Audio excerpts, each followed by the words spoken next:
In the 12th year of Ahaz, king of Judah, Hoshea, son of Elah, became king of Israel in Samaria, and he reigned 9 years. He did evil in the eyes of the Lord, but not like the kings of Israel who preceded him. Shalmaneser, king of Assyria, came up to attack Hoshea, who had been Shalmaneser's vassal and had paid him tribute. But the king of Assyria discovered that Hoshea was a traitor, for he had sent envoys to So, king of Egypt, and he no longer paid tribute to the king of Assyria, as he had done year by year. And therefore Shalmaneser seized him and put him in prison. The king of Assyria invaded the entire land, marched against Samaria, and laid siege to it for 3 years. In the 9th year of Hoshea, the king of Assyria captured Samaria and deported the Israelites to Assyria.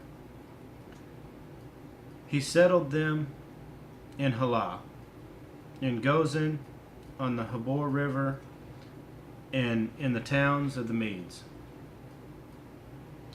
All this took place because the Israelites had sinned against the Lord their God, who had brought them up out of Egypt from under the power of Pharaoh, king of Egypt. They worshipped other gods and followed the practices of the nations the Lord had driven out before them, as well as the practices that the king of Israel had introduced. The Israelites secretly did things just as the Lord their God against the Lord their God that were not right. From watchtower to fortified city, they built themselves high places in all their towns. They set up sacred stones and Asherah poles on every high hill and under every spreading tree. At every high place they burned incense as the nations whom the Lord had driven out before them had done. They did wicked things that provoked the Lord to anger. They worshipped idols, though the Lord had said, "You shall not do this."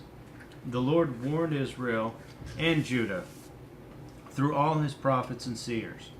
Turn from your evil ways, observe my commands and decrees, in accordance with the entire law that I commanded you, your fathers, to obey, and that I delivered to you through my servants the prophets. But they would not listen and were as stiff-necked as their fathers, who did not trust in the Lord their God. They rejected his decrees and the covenant he had made with their fathers and the warnings he had given them. They followed worthless idols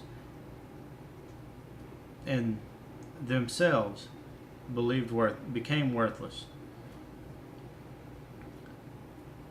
They imitated the nations around them, although the Lord had ordered them, "Do not do as they do." And they did the things the Lord had forbidden them to do.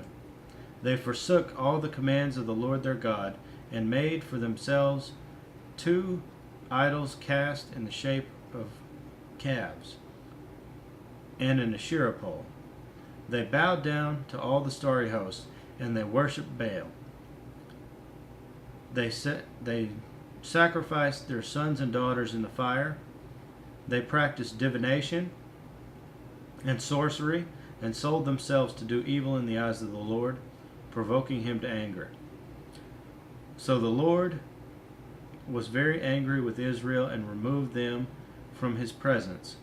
Only the tribe of Judah was left, and even Judah did not keep the commands of the Lord their God. They followed the practices of Israel had introduced.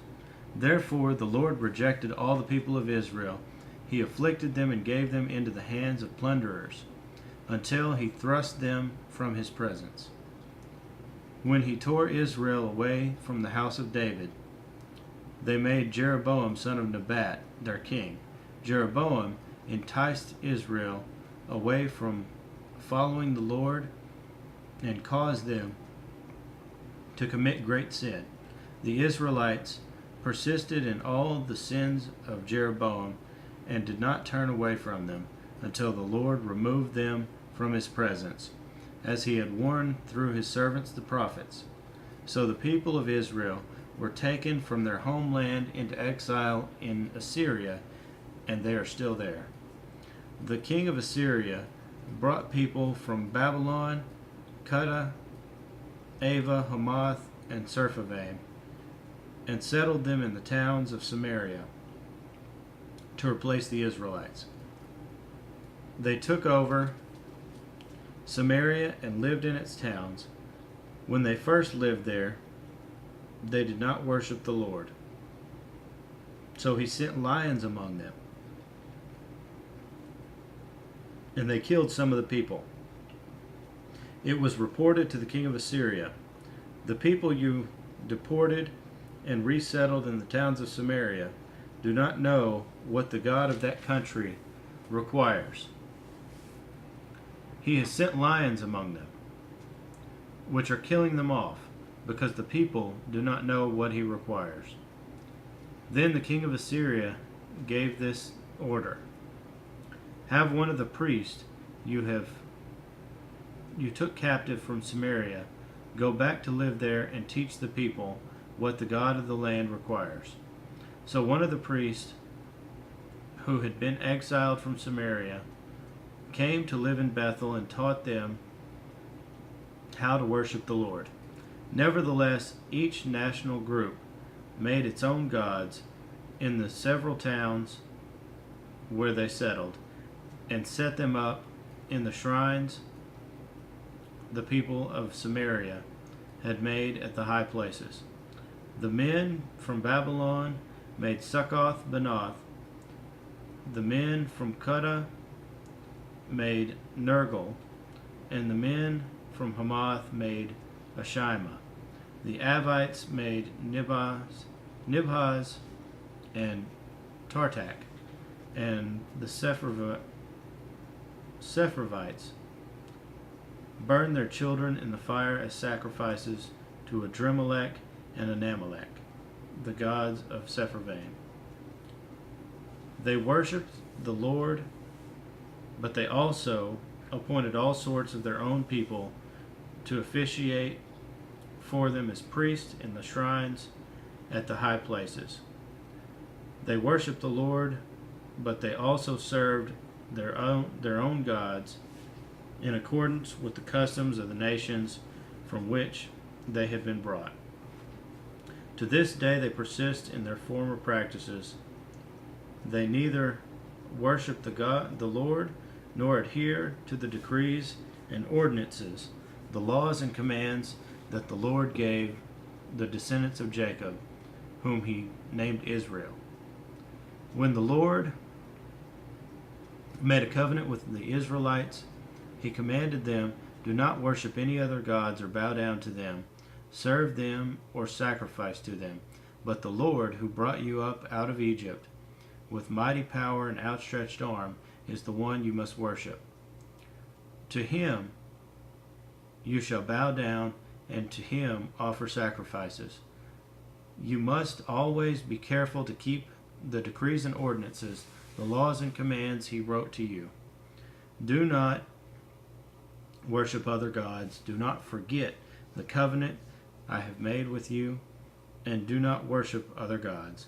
Rather, worship the Lord your God. It is he who will deliver you from the hand of all your enemies."